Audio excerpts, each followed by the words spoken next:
I call the Honourable Trevor Mallard. Thank you, Mr. Speaker. And I rise to speak on this bill as someone who thinks that at some stage we will move beyond having a monarchy. It's something which I think is important for our integrity as a country, but it's something which I don't regard as urgent. Mr. Speaker, I also think that there's something slightly unseemly about the Parliament taking urgency on a royal succession bill. The idea that we're trying to get something quickly sorted out, but when there's been so long to have it sorted out, is something which I don't think reflects well on us.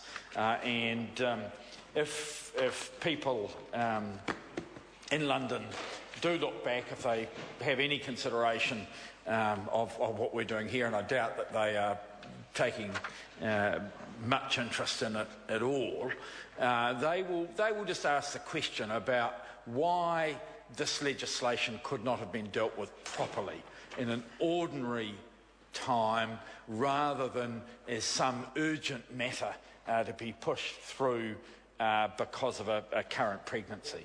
Mr. Speaker, it doesn't look good, and it reflects very badly on the government's organisation that we do it in what is an apparently hurried manner of the sort. And Mr. Speaker, this is especially true because it is now well over 18 months since there was an agreement made between Prime Ministers on the way forward on this. And the next point that I want to make, Mr. Speaker, is that I am not one who believes absolutely that the King or Queen of England also has to be the King or Queen of New Zealand.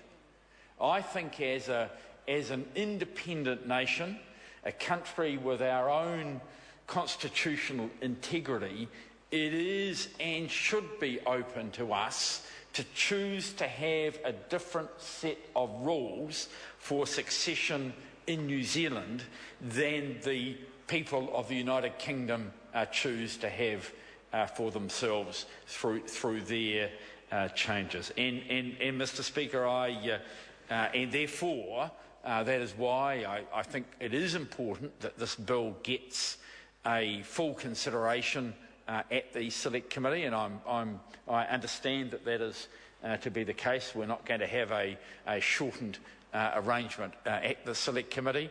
Mr. Speaker, that I think does leave some questions as to what's the hurry all about. If the child is to be born before the legislation is passed, then it's hardly going to be a matter of urgency for the Parliament.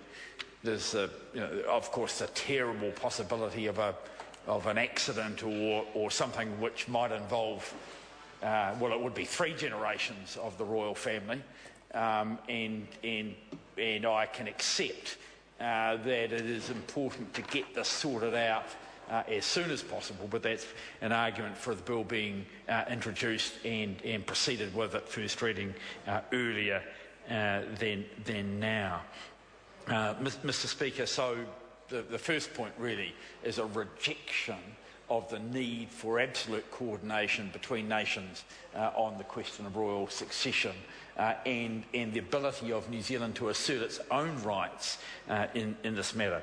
I don't think anyone, any reasonable person, will have an argument around the core part of this legislation, and that is the abolition of precedence of younger brothers over older sisters.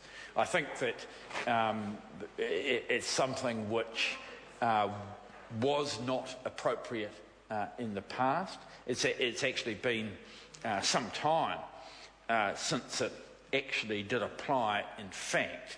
But I think in the 21st century it is something which is just no longer appropriate, and I think that whatever the system that we have, the suggestion that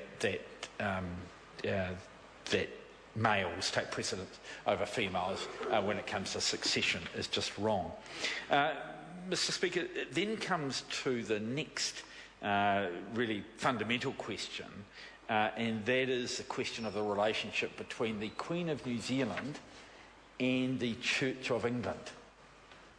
And I just want to put a real underlining of those points. We are today discussing who should be the Queen of New Zealand, but we're doing it in the context that that person is also the defender of the faith, and the faith in that case, in this particular case, is no church in New Zealand, but the Church of England.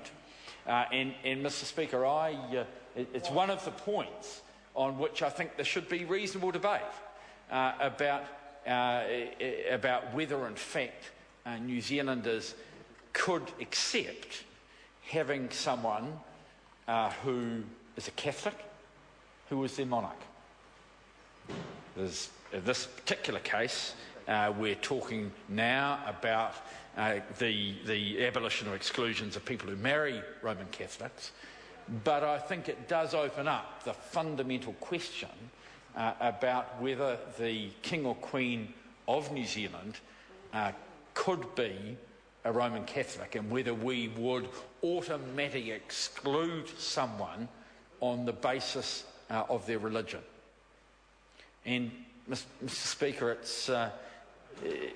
that is something which is quite serious. I mean, I know that in times past, and not going back more than a generation or two, the antagonism was such where I'm pretty sure most New Zealanders, or many New Zealanders, would not think it's acceptable. And I'm pretty sure that most Catholics wouldn't have been the slightest bit interested in being the King or Queen of England. Of course, going further back,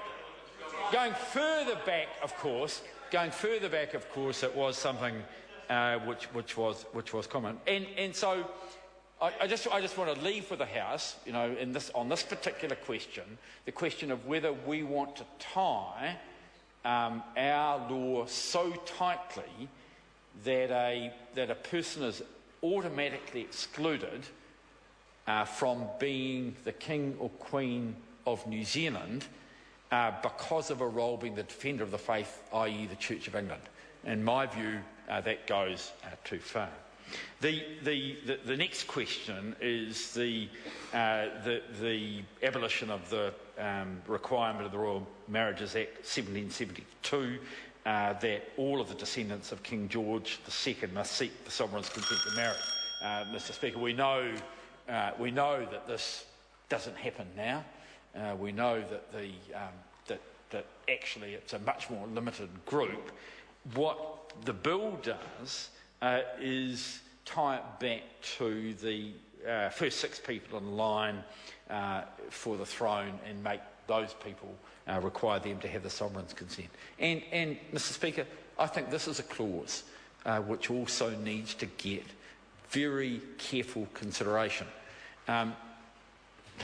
We've got some rules around the freedom to marry for New Zealanders, and I have a sincere question as to whether or not it should be, whether there should be a special role of a sovereign to deny his or her children or grandchildren the right to marry the person of their choice.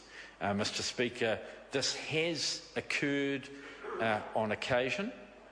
We've seen it occur, and we've seen disaster.